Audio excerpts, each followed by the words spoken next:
Esperar o Gamboge entrar aí, pessoal.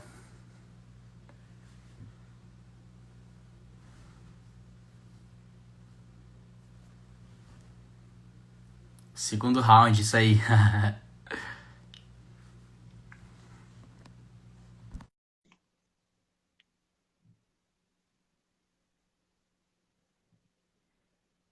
Gamboge está conectando aqui. Isso. Aí, Gamboge, vamos deixar o pessoal voltar, que a gente estava com umas 90 pessoas assistindo. Agora tá 29 aqui. Vamos dar mais uns segundinhos para o pessoal entrar. Galera, vou aproveitar um segundinho aqui para Uhum. para ir ali para ir ali no banheiro. Já volto. Um segundinho aqui para deixar o pessoal entrar. Segura aí. Ok.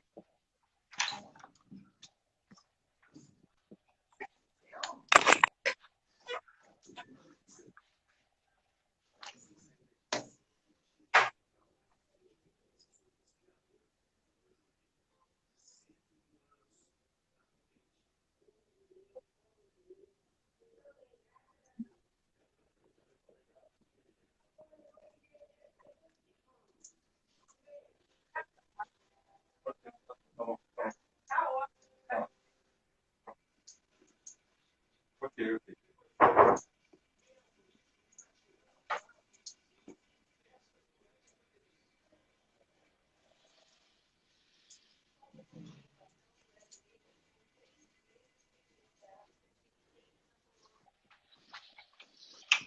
Voltei, galera. Aproveitei essa folguinha. Vamos ver se o pessoal já tá todo aí. 53. Quase todo mundo. Ó, não foi só eu que resolveu tirar uma água do joelho aí. Vamos aguardar o homem, então. Eu tomei um copão d'água aqui também de meio litro, né, pessoal? Aí é complicado. Ai, ai, ai. E aí, Fabi, tudo bem? Nossa grande assessora. Galera, aí tá o homem.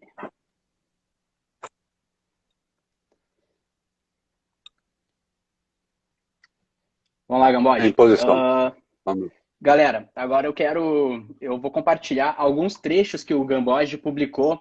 Isso tá na internet para vocês pesquisarem. Vocês podem entrar depois, TraderX, botem no Google TraderX que vocês vão poder acessar alguns trechos do blog do Gamboge que ele botava dos relatórios dele. Não é o relatório em si, ele simplesmente pegava alguns trechinhos dos relatórios dele, alguns relatórios mais importantes, e compartilhava com o pessoal.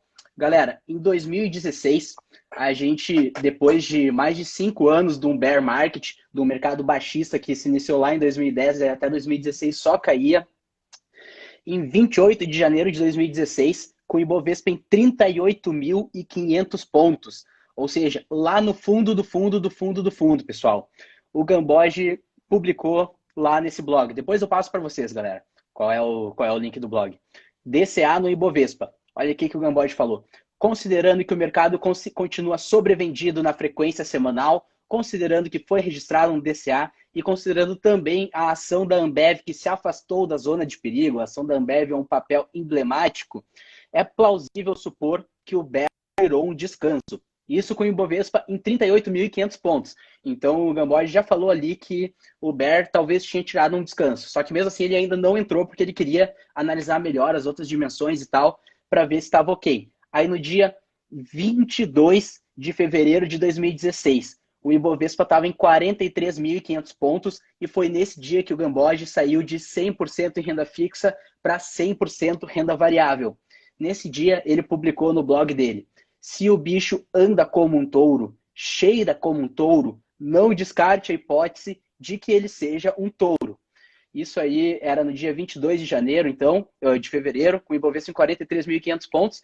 E um trechinho aqui que eu recortei também, que ele falou, ó, não dá mais para tapar o sol com a peneira, de que há uma chance nada trivial de que o mercado de ações nacional esteja preparando uma carnificina para os short sellers. Para quem não sabe, short seller é para quem está apostando na baixa, para quem está vendido no mercado. Aí logo depois, em 3 de março de 2016, com o Ibovespa em 47 mil pontos, ele voltou para falar de novo desse touro e falou: Não subestime esse touro. Esse é o título do texto. Ó.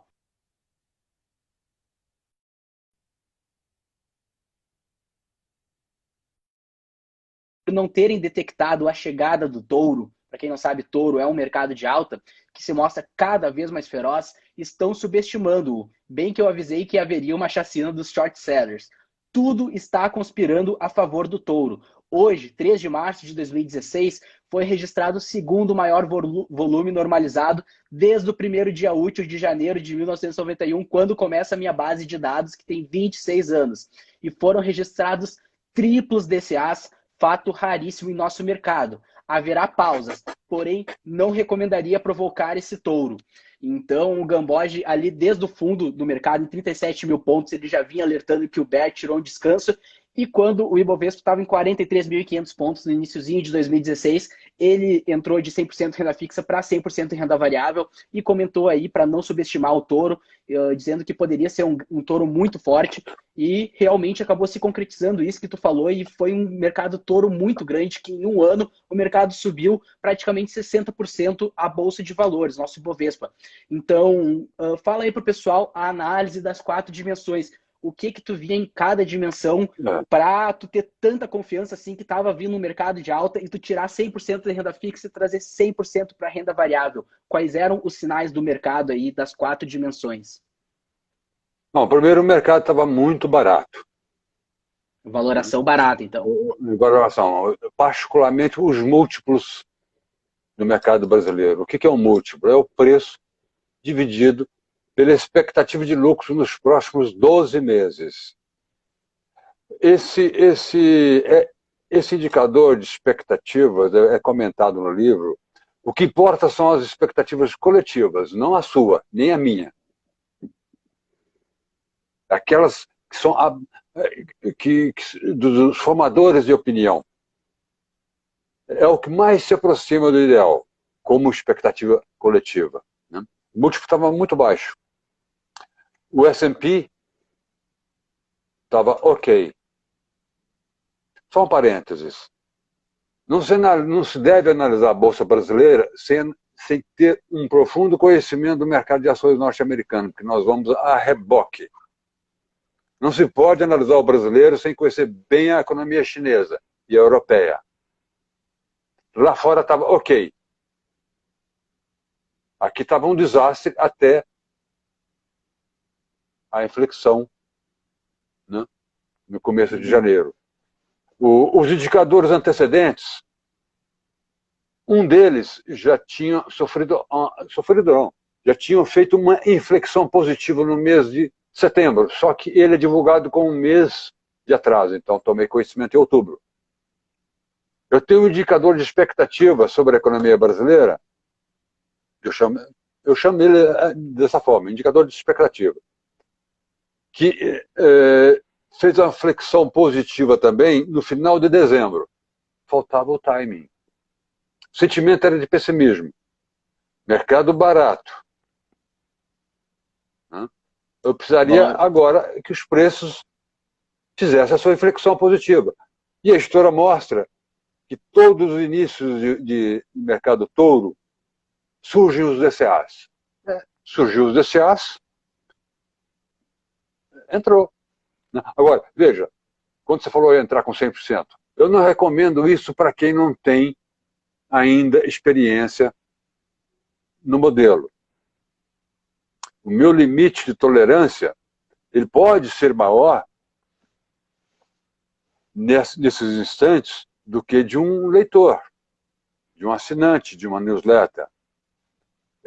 Primeiro, ele tem que ganhar confiança, ele tem que vivenciar. Uma coisa é você estudar a história, outra coisa é você vivenciá-la. É muito diferente.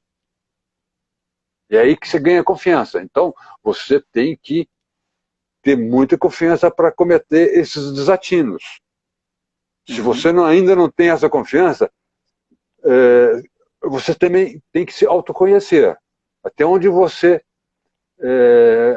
vai a sua tolerância ao risco, né? Então, eu gostaria de fazer essa ressalva, né? Bom, aí vem uma chuva de DCAs. como você comentou, triplo, depois veio muito mais. Né? Aí aconteceu o impeachment, né? Aí o mercado deu uma sacudida enorme. Estava tranquilo, não mudou nada. 4 dimensões alinhadas, esquece. E uma das fases que mais se ganha dinheiro é na primeira etapa de um bull. Então, por exemplo, a ação da Vale estava de bandeja. Aí você não precisa diversificar. Diversifica quem não tem noção de risco. Isso falando sobre as opções dos Classes de diversos ativos. segmentos de ativos. Né? Classes de ativos, isso bem colocado. Ali era só mergulhar. Olha, não precisaria nem diversificar a carteira. Era só colocar na Vale. A Vale, em 1 ano e meio, triplicou. Para você também não botasse ali um pouquinho de Itaú e mais uma outra blue chip, né? Numa fase subsequente, você pode fazer uma rotação de sua carteira. Por exemplo, eu tenho um índice de segunda linha, e eu até recomendei isso na newsletter M4D, que ela fez um breakout, ou seja, ela rompeu uma linha de tendência em relação ao Ibovespa, então mergulha-se nela. Posteriormente, eu criei um índice de terceira linha, até com a ajuda do Thiago, né? E nesse segmento, nessas ações de baixa qualidade, é que se ganha muito nos capítulos finais. Né? As small caps Aí, praticamente as dobraram small caps, final, em dezembro do ano passado. Exatamente. Então, esse tipo de estratégias ao longo do touro, né, conhecendo a fase que ele se encontra, você vai adaptando, fazendo a rotação de sua carteira. Né? Então, foi isso que aconteceu em 2016. Vamos falar então agora de 2020. Vamos. Deixa. Primeiro... Eu peguei de 2020 aqui também algumas palavras tuas aí também do blog. Eu gostaria de comentar com o pessoal. Essa aí eu vi ao vivo, pessoal. Eu estava junto com o Gamboge quando ele estava fazendo as avaliações das 4 dimensões agora no início do ano, quando ele zerou com o Ibovespa em 116.500 pontos. E vou comentar alguns trechos aqui também ali do blog. Todo mundo pode ver que não é mentira. Mas aí lá, é então. newsletter, já não era mais blog, né? Expectativas sobre... Não, é do blog, sim. É do blog, sim. Ah, do blog, ok. Expectativas sobre os lucros da carteira do MSCI Brasil despencam, com o Ibovespa em 116.500 pontos. O Ibovespa, em 19 de fevereiro, se encontra perto do seu recorde nominal histórico, mas nuvens negras estão se formando. A propensão ao risco do investidor de varejo, geralmente com pouca experiência, se encontra elevada e com demonstrações de autoconfiança. Porém, o fundamento mais importante, lucros, finalmente acusaram efeitos das sucessivas revisões para baixo da taxa de crescimento da economia brasileira em 2020. Pode-se constatar nos fóruns de trading que pessoas físicas noviças no mercado de ações passaram a acreditar em lucros fáceis em operações com derivativos e ações. É comum ler nesses fóruns: opero o índice futuro do meu local de trabalho, até eu que não tenho experiência consigo superar o Ibovespa. E o Ibovespa se comporta como um carro de motor de baixa performance que está sendo rebocado pelo SP500.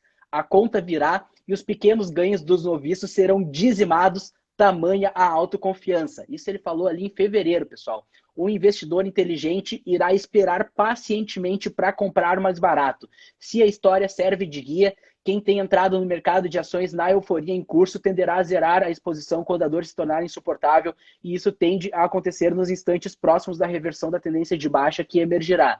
Saber o timing da inflexão negativa é como acertar um tiro num alvo móvel em alta velocidade. Melhor então se retirar do salão de festas antes que acabe, mesmo que deixe de saborear uma boa sobremesa, pois a porta de saída é estreita e os incautos serão quem irão pagar a conta da festa. Então, com o Ibovespa em 116 mil pontos, casas de análise fazendo projeções de Ibovespa em até 300 mil pontos, muita gente falando: comprem muita bolsa, agora a renda fixa morreu, é só bolsa de valores e tal. Justamente nesse momento a gente estava saindo do mercado, se retirando, porque nosso modelo tinha acusado o alto risco de exposição no mercado. E o Gamboge aí falou até que achava que ia deixar alguma sobremesa, ia deixar de saborear uma sobremesa, se referindo que talvez não fosse o topo, né? Que talvez o mercado continuasse subindo enquanto a gente estivesse de fora, mas a gente preferia fazer isso porque a gente preza realmente pela gestão de risco rigorosa, pela conservação patrimonial. No fim, nenhuma sobremesa foi deixada de se apreciar. Ali de 116.500 pontos, o mercado subiu até 118 mil, mais ou menos, então foi praticamente no topo a retirada. Depois veio um grande bear market, aí, um grande crash, o mercado caiu quase 50% só no mês de março, então detonou os ganhos de muitos investidores aí do ano passado, enquanto a gente conseguiu preservar nossos lucros obtidos. Fala para o pessoal, então, por que tu estava tão convicto que o mercado como tu disse, a conta virá e os pequenos ganhos dos noviços serão dizimados, tamanha autoconfiança. Então, por que quando estava todo mundo esperançoso, tu estava falando aí que os ganhos seriam dizimados, que ia vir uma grande queda nos mercados aí? Quais eram os sinais que as 4 dimensões emitiam? Vamos dimensão por dimensão. Na verdade, este modelo, as sinalizações... Deixa eu só fazer um adendo agora que eu lembrei que o pessoal estava perguntando o que é um DCA, porque talvez a gente vai comentar aqui de DCA, DCB novamente. Pessoal, DCA é dia de consenso de alta e DCB é dia de consenso de baixa. É um indicador proprietário do Gambode que ele criou, que identifica quando tem um dia de consenso de alta, quer dizer que o mercado está numa tendência de alta forte, quer dizer que o mercado deve continuar subindo pelo menos por algumas semanas ou alguns meses. Quando vem um dia de consenso de baixa, basicamente é uma grande força vendedora no mercado, indicando que a tendência deve começar a ser de baixa agora. Então, o DCA é uma força compradora, indica convicção na compra do smart money, dos big players, enquanto o DCB significa uma convicção na venda dos big players, significa que eles estão pessimistas começando a vender. Desculpa te interromper, Gambode, vamos então aí para análise das 4 dimensões ali no início de 2020. Em primeiro lugar, os sinais começaram a surgir, só me falha na minha memória, no início de 2019. Quando as expectativas sobre os lucros do índice small caps e mid caps lá nos Estados Unidos, você vê a importância de ter um conhecimento do mercado americano, né? Começaram a cair. Olha, sabe-se que as small caps, elas contribuem com 40% do PIB americano. É o segmento que mais emprega. E os lucros as expectativas estavam se deteriorando. Mas como a gente sabe que o S&P é o mais importante, que são as 500 empresas maiores dos Estados Unidos, e é o mais olhado, né? Aquilo já deixou de sobreaviso, mas nem tanto, pero no mucho. As mid-caps também, as expectativas estão se deteriorando. Todavia, muitos indicadores antecedentes, que eu dou muita importância, estavam muito bem. Setembro, veio a inversão da curva de rendimentos, onde as taxas longas de títulos federais, né, os T-bonds de 10 anos, as taxas ficaram inferiores à taxa de curto prazo. Então, a estrutura termo da taxa de juros, ela ficou assim. Quando ela fica assim, investida, como se diz, é sinal de que tem problema na economia. O normal é ela ficar assim, as taxas de curto prazo menores, e à medida que você vai percorrendo a escala do tempo, ou seja, da maturação do título, as taxas aumentam, né? Uhum. É bom lembrar que o Fed tem o controle das taxas de curto prazo, mas tem muito menos controle das taxas de longo prazo. Quem precifica as taxas de longo prazo são os grandes investidores. O Fed até tenta, com as operações twist, mas isso aí não vou entrar muito no mérito. Então ela inverteu em setembro. Naquela oportunidade, eu me lembro que eu tenho um amigo que reside em Nova York, que é um gestor de fundos, ele até me ligou, porque o S&P sofreu um solavanco enorme. O que eu estava achando? Eu falei, tranquilo por enquanto. Apesar de nuvens estarem negras. A gota d'água Antes, vamos comentar o que você já se referiu aí. Os lucros da carteira do MSCI Brasil em reais começaram a cair. Por que eu não falei do Ibovespa? As expectativas. Por que eu não estou falando do Ibovespa? Porque os dois andam coladinhos. O MSCI Brasil tem uma correlação de 99% com o Ibovespa. Então, se eu sei a expectativa sobre os lucros da carteira do MSCI Brasil, eu posso aplicar e interpretar elas como sendo do Ibovespa. Dá na mesma, porque eles andam juntinhos.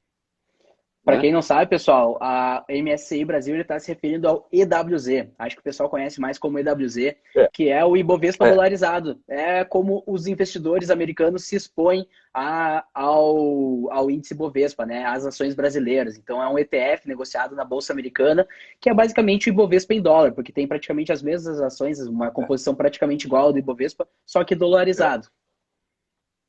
Na verdade, o EWZ ele tenta replicar o MSCI Brasil, mas como ele apresenta o mesmo desempenho,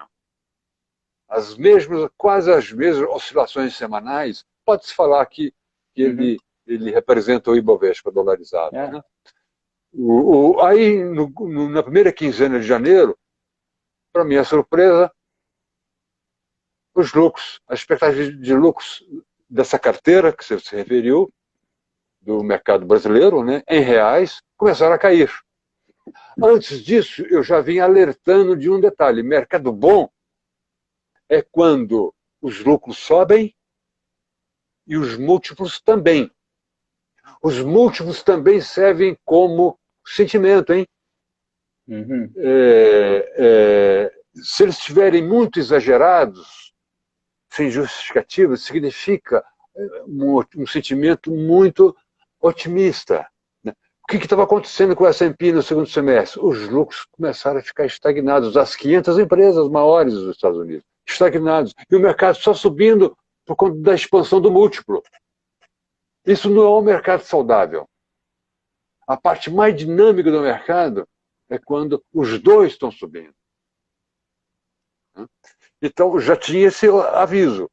Antes era aviso só das mid-caps e das small-caps nos Estados Unidos. Agora tinha um aviso do S&P. Aí era questão de ficar mais atento ainda. Algo vai acontecer a qualquer momento. Veio, então, essa mensagem dos lucros decrescentes das empresas brasileiras. Mas assim faltava o price action. Faltava o price action. E o que aconteceu dias antes da recomendação de... Na verdade, a newsletter ela serve para um treinamento neuronal dos leitores para usar o método. E daqui a alguns anos, eles vão caminhar sozinhos. Né? Bom, fazendo essa parte, saiu uma notícia no final de semana sobre a epidemia, até então epidemia, não era uma pandemia, na China. Notícia muito alarmante. Eu corri para alguns indicadores coincidentes com o S&P. Foi para o cobre. O cobre já estava colapsando, vamos dizer assim, a palavra nova, neologismo aí. Eu uni as duas pontas e só esperei o Bovespa romper uma linha de tendência de alta. Mais nada. Exatamente. As outras dimensões já estavam sinalizando, estava a cor vermelha. Faltava um breakout. Entre esses indicadores econômicos, eu olho muito commodities. Commodities metálicas e o Ibovespa dolarizado andam coladinhas. Esse é outro indicador para ser olhado e monitorado com muita atenção. Esse é um indicador criado por mim, que eu chamo de índice de commodities metálicas. Sempre que o Ibovespa desgarra dele, de duas uma, ou o Ibovespa cai, ou o dólar sobe. Sempre que descolam, um vai ter que acompanhar o outro. No caso, o maior descolamento aconteceu em 2019, especificamente no segundo semestre. Aquilo também estava chamando a atenção. Né? Olha, como o cobre compõe esse indicador, esse índice de commodities, colapsando, olha, o ICM, que eu chamo, Índice de Commodities Metais, vai cair. Aquele spread enorme não se justificava diante do rebaixamento das expectativas quanto aos lucros das empresas brasileiras. Pronto, aí foi a gota d'água, foi o breakout de uma LTA. Procurei a LTA mais justa, para não deixar muita sobremesa, né? E conforme o Thiago comentou, eu até alertei, olha, vamos deixar uma sobremesa na mesa, é bem provável. Mas os deuses conspiraram. Precisa de ajuda dos deuses também. Conspiraram, veio a pandemia, enfim, lamentavelmente, né? E não deixamos nenhuma sobremesa. Mas isso acontece, mas não é o normal. Não é o normal. Tá? O normal é você pegar, com essa modelagem, é você pegar os fundos quando ninguém quer e deixar uma sobremesa nos finais. Teve um caso também que teve um caso também que o Thiago não comentou, que foi final de janeiro de 2018, quando o mercado caiu de 20%. Que também foi uma saída estratégica, tática apenas. Foi uma saída tática. E eu até pensei 2 vezes em tomar essa decisão e botar por escrito, né? Mas pensei cá comigo, bom, o modelo está dizendo, eu tenho que ser fiel. E o mercado, felizmente, caiu 20%, sem deixar sobremesa nenhuma. Depois vocês podem ver no gráfico de performance nosso. Aí eu comecei a alertar ainda mais. Olha, isso não é comum. Para eles não ficarem achando que o modelo é top picker. Não é. Aí veio 2020. Tive que insistir na mesma tecla. Olha, esse modelo não é para pegar topo. Isso é impossível. Por quê? Porque topos são processos, eles levam tempo. Na verdade, essa volatilidade que a gente está enxergando agora, há muito tempo atrás, eu me lembro que eu escrevi isso, olha, eu estou sentindo falta de volatilidade para sinalizar o fim do mercado touro. Eu vi isso às vésperas, no ano anterior ao crash do Nasdaq, em 2000, o S&P muito volátil, depois a tendência de alta se recompôs, veio nova volatilidade, e aí pronto. Aí mais um pouquinho e o mercado virou lá em 11 de outubro de 2007. Eu estava sentindo falta de algo desse tipo, mas não sabia que viria com uma pandemia que a gente nunca assistiu. Hoje o que se vê mais é incerteza do que certeza. Mas como as pessoas já estavam entrando, eles enxergaram aquilo como uma grande oportunidade. Eles vieram comprando, né? Comprando ao longo da trajetória de baixa, né? Os mais cautelosos, os veteranos mais cautelosos, estão aguardando, estão ansiosos, né? O mercado não para de subir. Mas, olha, nós estamos num jogo que ainda está no primeiro tempo. Quem quer entrar, está zerado, tem que ter um pouco de paciência. E o mercado é mestre em torturar nossas mentes, até um ponto insuportável, psicologicamente insuportável para muitos. Então tem que ter muita calma, paciência e aguardar, porque seria bom a gente pegar um pouco dessa sobremesa que tem aí, né? Elas pode ser um banquete, hein? Pode ser um banquete, porque se ela atingir a bolha de 2000, nós teremos aí mais um bocado pela frente. O mercado está parabolizado, é muito arriscado entrar num mercado que está quase na perpendicular. Aguarde um pouco de paciência. Surgiram recentemente 2 sinais que tem um DCA que surgiu quando o Bovespa rompeu os 83.500 pontos, cuja base, ou seja, a mínima dele, situa-se em... Agora eu vou falar um pouquinho de memória, tá? 90 mil pontos. Se romper, de cara, ele vai para 87, de 83,5. E tem 2 dias de dissensão no topo duplo. Olha, eu não interfiro nessas marcações, elas são feitas por um algoritmo. Eu não tenho o menor controle sobre isto. E o software que eu utilizo, ele automaticamente registra, não sou eu, não tem a minha interferência. Isso é bom ficar claro. É um algoritmo. Ele não me pergunta se eu quero que ali sinalize. Não, ele sinalizou 2 dias de dissensão. Então nós estamos, nessas últimas 3 semanas, entre um estreito onde o mercado encontrou uma barreira no topo, com 2 DDs, que é dias de sessão, ou seja, ali teve muita venda.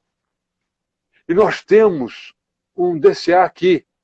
E, curiosamente, na primeira pancada, aonde o mercado foi, o Bovespa foi, na base do DCA.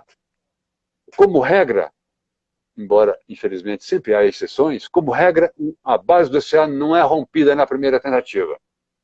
E, às vezes, nunca é rompida, pelo menos no horizonte de curto prazo. O Ibovespa veio nos 90 mil pontos. No dia seguinte, testou de novo. No intraday até vazou um pouco. E é bom sempre trabalhar com a margem, né? E subiu, voltou. Subiu, aí veio o registro de segundo DD, no dia de sessão. Então nós estamos numa região de congestão, onde foi encontrado, onde grandes atores de porte, não são pessoas físicas, porque nesse momento eles não vão vender, suponho eu, tá? São institucionais. Começou a atingir o nível que está atraindo venda. Mas tem um nível que tem um suporte, que é a base do DCA, que eu suspeito, apenas suspeito, que foram construídas por pessoas físicas. E elas ainda estão seguindo aquela recomendação, buy dip, ou seja, compre quedas. Elas possivelmente, eu suspeito, que elas atuaram. Agora, não me diga por que foi na base do DCA. Esse é o histórico dele. Daí o porquê eles são tão importantes. Né? Então, no momento, tem que ter paciência, porque se ele vazar o DCA, não tem oportunidade de compra aí. Nós estamos num ambiente de elevada incerteza. Nós nunca vivemos isso, uma pandemia. Mas eu suspeito que a atuação do Fed e do Tesouro, tanto europeu quanto japonês, quanto o Tesouro americano, eles vão dar sustentação a esse mercado. Agora, é um mercado viciado em liquidez. Se o Fed diminuir o ritmo da injeção de liquidez, esse mercado cai. No momento que fechar a torneirinha ali... Então tem que... fechou? Não, ele não precisa fechar a torneira, não. Basta ele diminuir o ritmo substancialmente da torneira. Isso a gente já até comentou no Por enquanto, agora... o que aconteceu? O que aconteceu em março foi que ele abriu a torneira até o seu ponto máximo. Agora ele reduziu um pouco. Mas se ele desacelerar, esse mercado pode ter uma correção. Eu até coloquei isso na newsletter, mostrei um gráfico extraído da Bloomberg, onde já está lateralizando o volume de injeção de liquidez por parte do Fed. Né? Tá eu ia comentar. Então, agora, eu não vou, se você me perguntar, o mercado vai romper os DDs ou vai romper a base? Olha, só com 38 na minha cabeça que eu vou responder isso. Eu digo, eu não sei. Não sei. Eu só sei o seguinte, se ele violar a base do DCA, ele vai ter um pouco mais espaço de queda. Aí vamos procurar um ponto de... Para quem não está comprado, vamos começar a botar o pezinho. Talvez nem esperar. Tem um outro indicador que é fantástico, que é o high low de 20. Se ele acusar um percentual de papéis que nessa... Vamos supor, eu não estou dizendo que isso vai acontecer. Vamos supor que ele viole a base do DCA. Se esse high low de 20 acusar que 50% dos papéis da carteira do Ibovespa registrar nova mínima em 20 dias, em 20 pregões, e isso não é difícil, por quê? Porque nós estamos há 3 semanas lateralizado. Ele vai acusar isso rapidamente. Ele é um indicador pontual, ele não serve para divergência, porque ele diverge positivamente ou negativamente. Por ser pontual e não carregar a memória do passado, ele é muito rápido em acusar. Esquece isso. A aplicação dele, ele tem 2 tipos de interpretação que são fantásticas. Mas eu não vou entrar muito nesse detalhe aí agora. Mas se ele acusar um high low de 20 dias, basta 20 dias que dá um mês, né? E nós já temos 2 ou 3 semanas em congestão. Ali, talvez, aí é questão de avaliar as condições do momento, né? Mas talvez surja a primeira possibilidade de você colocar o pezinho. O mercado pode violar os 83,5. Aí você coloca de novo um pouquinho mais. É isso que eu pretendo como estratégia, tá? Agora, ele vai testar os 63 mil pontos? Também não sei. Mas eu particularmente, no início, eu achava que tinha grande chance. Mas agora mudei de ideia. O importante é você não ficar preso a uma ideia fixa. Deixar sua mente solta e seguir com o vento. E seguir para onde o vento te mandar, te conduzir. E esse vento são os dados. Para onde ele me conduzir é para onde eu vou. Eu não vou porque eu quero que o mercado suba. Isso aí é uma receita para o desastre. É o que os dados me apontarem. O que eles me apontarem é para onde eu vou. Por isso que a gente utiliza o método, que ele é o mais impessoal possível. A gente tenta impessoalizá-lo, somente analisar os sinais que o método indica, não é o que o Gamboge está pensando. É claro que ele vai analisar os sinais e aí vai formar um pensamento dele, mas em geral a gente tenta fazer uma análise o mais fria possível para simplesmente ver valoração está caro ou barato, os indicadores econômicos, eles estão fortes ou estão fracos. Sentimento é de muita euforia ou é de muito pessimismo? Tanto ali olhando os fóruns, olhando o Twitter e tal, quanto ali pela própria expressão do mercado, como o VIX, como a relação de put-call ratio. E basicamente a gente faz assim também, os DCA. Os DCA não tem interferência do Gamboge ali, não é o Gamboge que marca, não, acho que hoje foi um DCA. Não, é o próprio algoritmo que ele criou, que quando registra ali as métricas que ele tem pré-estabelecidas acabam registrando o DCA. Gamboge, vamos responder algumas perguntas do pessoal aí. O que tu acha? Então vamos lá. Vamos lá? Se é que eles não estão cansados, né? Vamos lá, pessoal. A gente tem algumas perguntas que o pessoal já trouxe ali na caixinha de perguntas do Gamboge. E aí depois a gente vai responder essas. E aí depois vocês podem perguntar aí no chat mesmo, que a gente vai respondê-los aí ao vivo, o que vocês mandarem agora. A Vanessa acabou de perguntar ali também, era a primeira pergunta aqui, se há exposição no exterior na Quad. Pessoal, a gente vai ter 2 carteiras de investimento. Vai ter a carteira padrão e a Pro. Ambas têm praticamente a mesma base. Ambas seguem os preceitos do M4D e têm o mesmo fundamento. Qual é a diferença da padrão para a Pro? Enquanto a padrão é para aquele investidor que não quer conhecer derivativos, não quer se prestar a investir lá no exterior, então a padrão vai poder investir em ETFs disponíveis aqui no Brasil, em ações do Brasil e em renda fixa aqui no Brasil também. Agora a carteira Pro. A carteira Pro tem a mesma base dele, só que a carteira Pro também pode adotar estratégias com opções e também pode investir no exterior. Então a gente vai poder ter uma diversificação de moeda, às vezes investindo lá nos Estados Unidos, às vezes deixando numa renda fixa em dólar, ali de títulos do Tesouro, simplesmente para a gente ter uma parte da carteira dolarizada. Com as opções também é muito importante, porque às vezes, por exemplo, como o Gamboge sempre fala que normalmente a gente não tenta caçar o topo quando o mercado começa a ficar com risco muito, muito, muito alto, quando os indicadores econômicos já foram para baixo, a valoração já está muito cara, o sentimento de muita euforia e a ação dos preços começa a mostrar que que não tem mais tanta força na compra, a gente se retira. Só que o que a gente pode fazer? A gente pode sair do mercado, pegar 1% do nosso patrimônio, ou até um pouquinho menos, e montar uma trava de alta no BOVA. Porque daí, se por acaso o mercado continua subindo, a gente pelo menos tem uma partezinha ali em opções que vão acabar se valorizando se o mercado continuar subindo. Outra coisa, com opções, às vezes o risco começa a ficar um pouco mais elevado, pelo nosso sinal, só que a gente ainda quer continuar no mercado. O que a gente faz com risco um pouco mais elevado, só que ao mesmo tempo não está na hora sim da retirada final? A gente pode montar, se a volatilidade implícita estiver baixa, a gente pode comprar puts a seco de BOVA, a gente pode montar uma travinha de baixa também para ir dosando nossa exposição.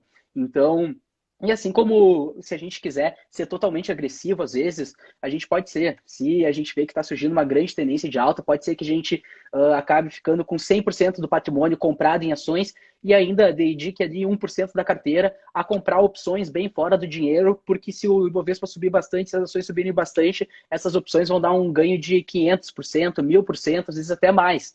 Então, a gente utiliza sim opções e utiliza sim investimento no exterior.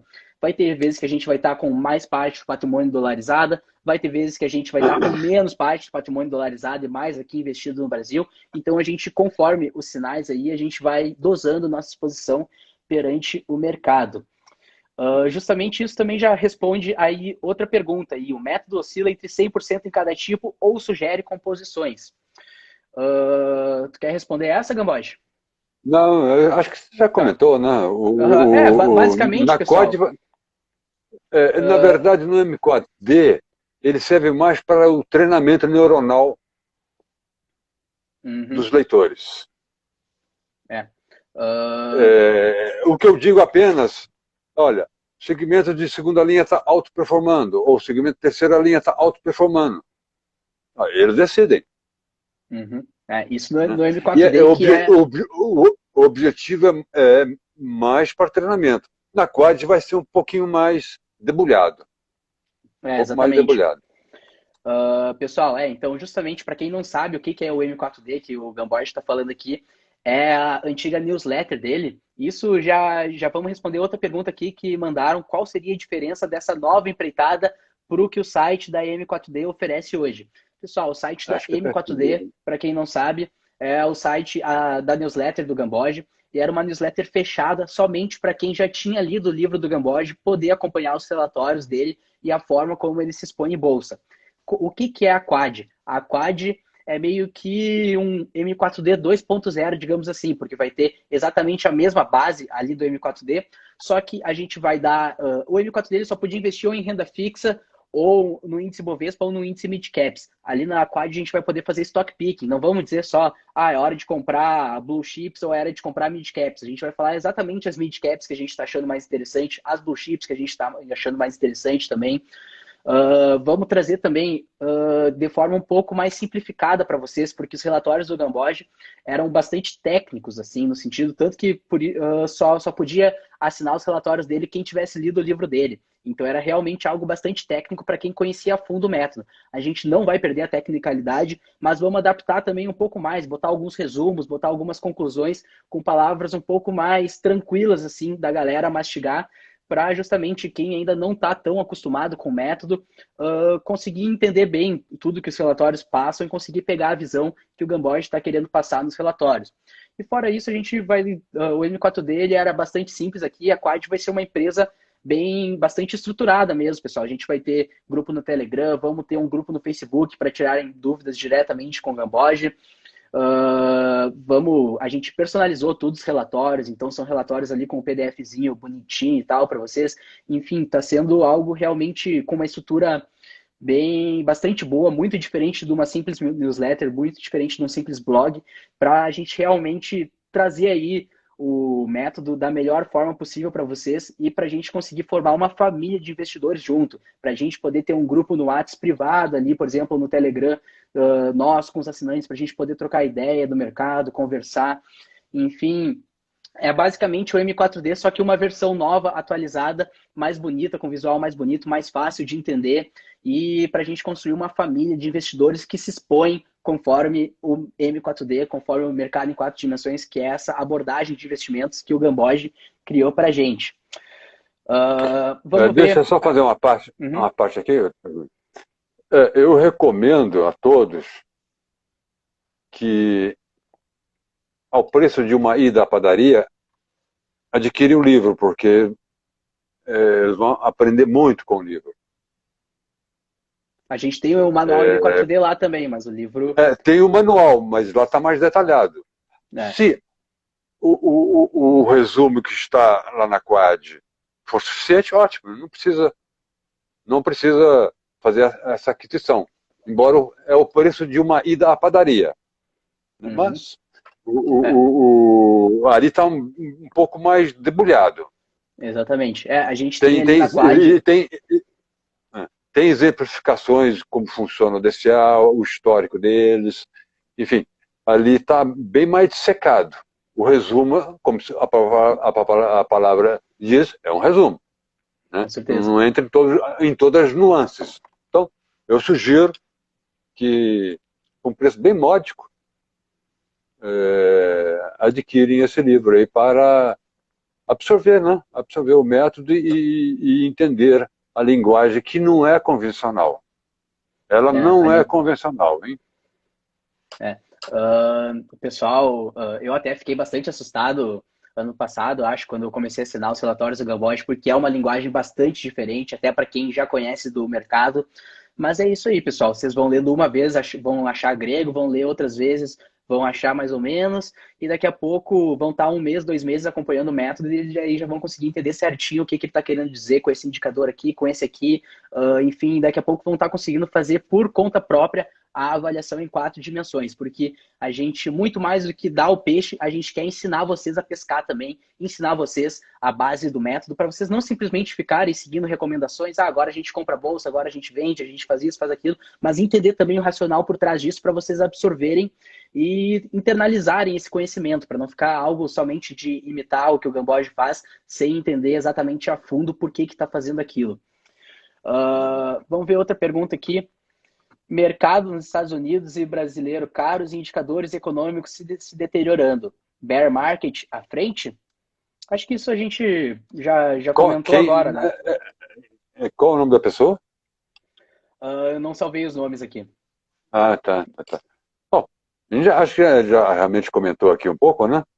Mas só para, já que você colocou a questão, eu comentei que aí eu senti a falta de volatilidade. Ela veio. Se eu fosse dar o meu palpite, mas eu sempre digo, eu tenho opinião, mas eu duvido dela. O que eu posso dizer aqui agora, daqui a um mês eu posso estar pensando de outra forma, porque eu não sigo o dinheiro, eu sigo os dados. Mas se eu fosse dar o meu primeiro palpite, sujeito a chuvas e trovoadas, o mercado vai ficar um pouco volátil ao longo deste ano e depois toca para cima. É o que eu suspeito. Agora, essa volatilidade, a gente não sabe até onde ela vai. Qual que vai ser o piso? É 63? Eu não sei. Mas eu suspeito que o Fed, ele já avisou, né? Ele já deu seu aviso. Ele veio com uma bazuca. Engraçado comentar aí, um comentário até bem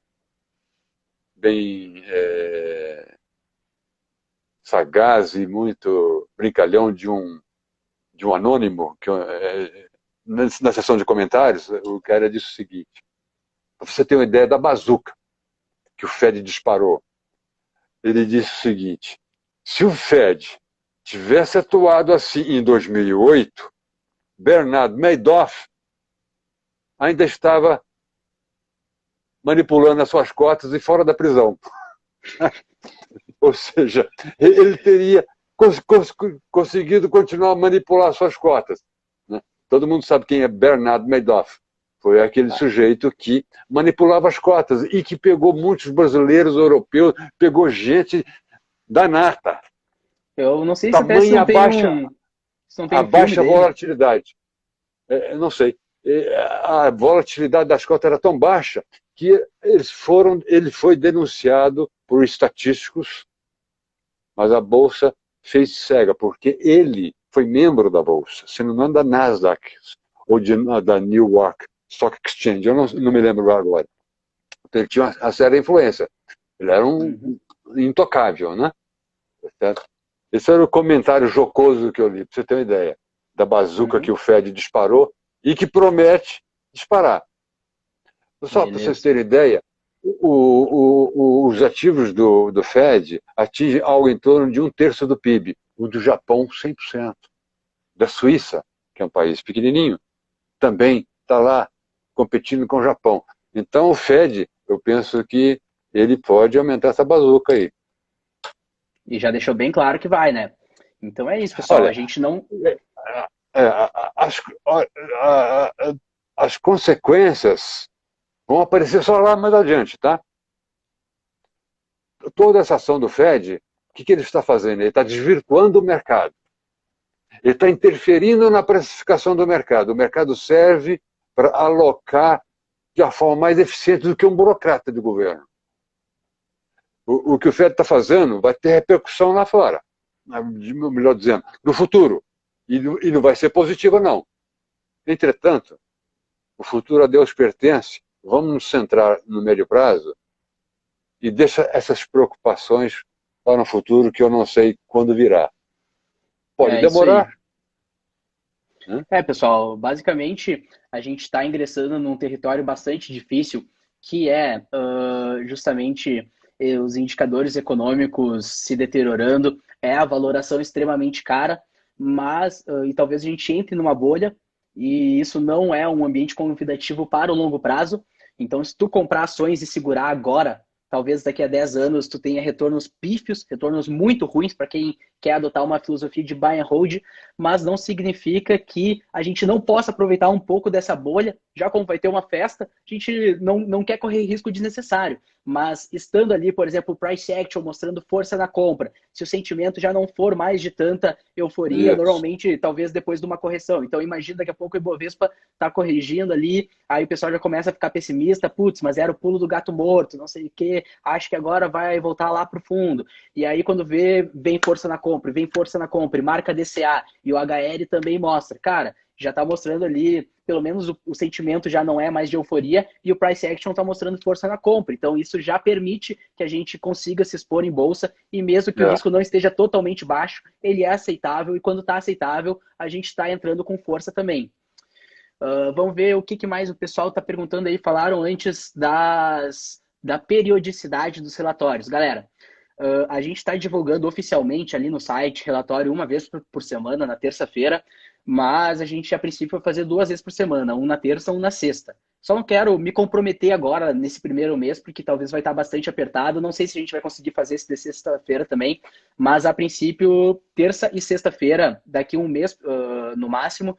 Mas eu quero, oficialmente, uma vez por semana, mas provavelmente vocês vão ver 2.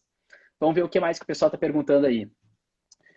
Jarbas está 100% em renda fixa? Ah, isso aí só assinando a Cloud para saber como é que a gente está se posicionando. Vamos ver o que o pessoal diz aqui. Vou mandando as perguntas, pessoal. Não vou conseguir subir toda a tela para pegar todas as perguntas de vocês, então, por favor, mandem novamente. Vamos ver o que a galera está perguntando. O que acham do Bitcoin e ouro como reserva de valor? Não é a nossa especialidade, né, Gamboge? Mas eu posso comentar um pouco. Comenta aí. Se vier... os países todos estão desenvolvidos, são todos endividados. Particularmente o Japão. Como está vindo nova dosagem, uma nova dosagem aí de endividamento, de alavancagem, já tem muita gente prevendo uma renegociação da dívida. Isso, traduzindo em bom português, é calote. Se você tem um título de 3 anos e ele se torna de 20 anos para dar fôlego aos tesouros endividados, o preço vai cair, você vai ficar mais pobre. Nenhum ativo vai te proteger. Porque ao cair, ao fazer um alongamento, a liquidez vai despencar. Nós somos muito mais experientes em calote de dívida do que os americanos, do que os europeus, do que os japoneses. Se vocês forem ler opiniões externas, eu sugiro que leia as opiniões domésticas, porque nós temos muito mais experiência nesse sentido. E a experiência que eu vivi foi que todo mundo perde. A não ser que você tenha Bitcoin não declarado ao fisco. Porque eu suspeito, como o governo de Collor fez, porque veja só, por que penalizar somente quem tem títulos da dívida pública? Ora, vamos penalizar também quem tem ouro. Vamos penalizar também quem tem Bitcoin. Eles penalizaram quem tem ações. Com 20% de IOF. Eu suspeito que o governo pode, não tenho certeza, mas o governo, se houver um calote, ele vai penalizar todos os ativos. Uma outra observação muito importante. O nível de endividamento crescente, ele é planetário. Eu não acredito, não acho plausível que venha que se ela vier, ela venha na forma de alongamento da dívida coordenado. Esses processos geralmente são descoordenados.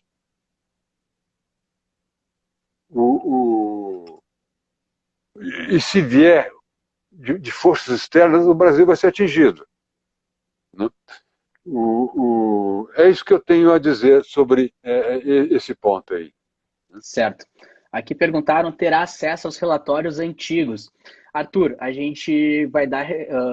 quem assinar agora a Quad, por exemplo, já vai contar com 4 relatórios que vêm, acho que desde o início de junho até agora, desde o meio de junho, mais ou menos, e a gente vai começar a postar os relatórios ali 1 ou 2 vezes por semana atuais, sabe? Então, vocês vão contar com 4 relatórios retrospectivos e, a partir de agora, os novos que a gente soltar. Mas não vamos ter ali na Quad todos os relatórios antigos, até porque na Quad a gente está fazendo os relatórios um pouco diferente, tem um layout um pouco diferente. Mas, cara, a gente pode botar depois, podemos pensar em disponibilizar para vocês o relatório ali recomendando a zeragem de bolsa com o Ibovespa em 116.500 pontos, coisa assim, porque tem alguns um pouco mais interessantes aí que precederam grandes movimentos, né? Mas, em geral, vocês vão ter 4 já que antecedem aqui, que vocês vão poder estudar por eles, e depois os relatórios que a gente vai deixar semanalmente com vocês. Valor do relatório, Pedro, ali no nosso site, quadfinancial.com.br, tem os valores, tem assinatura mensal, tem assinatura trimestral e a anual. A anual acaba saindo um pouco mais baratinha, né? Então, se tu for pegar a mensal, que tu só se compromete em um mês com a gente, acaba ficando mais cara, e a anual fica um pouco mais barata. Tiago, muitos perguntaram se é método parecido. Vamos ver outra. Quais os outros trabalhos publicados do Gamboge além do livro? O Gamboge tem uma tese de mestrado. Tu tem um outro trabalho. Um trabalho acadêmico, mas não é muito. Não é. É um trabalho meramente acadêmico, assim, né? Aborda inteligência artificial aplicada ao mercado financeiro. O mestrado acadêmico, ele se centrou em inteligência artificial e, obviamente, o meu interesse era aplicar ao mercado financeiro. Exatamente, foi a tese na Poli. De mestrado do Gamboge, quando ele tirou o mestrado em inteligência artificial. Boa noite. Essa injeção de liquidez pelos bancos centrais não resolve a crise de solvência das empresas que está só começando. Vocês ainda acreditam numa alta do mercado? Gustavo, como a gente falou, os indicadores não estão bons, mas é muito dinheiro sendo injetado, isso pode trazer fluxo e, consequentemente, pode deixar o mercado aí subir por mais um tempo e realmente formar uma bolha. Então, provavelmente pode ser que... Gamboge, está encerrando o tempo da live aqui, pessoal. Vamos abrir uma outra live aqui, vou encerrar essa e abrir uma outra live para a gente conseguir responder todas as perguntas de vocês, tá bom? Então, nos vemos daqui a poucos segundinhos. Gamboge, mesmo esquema. Abra ali a outra live, tu bota para solicitar, beleza? Ok. Show.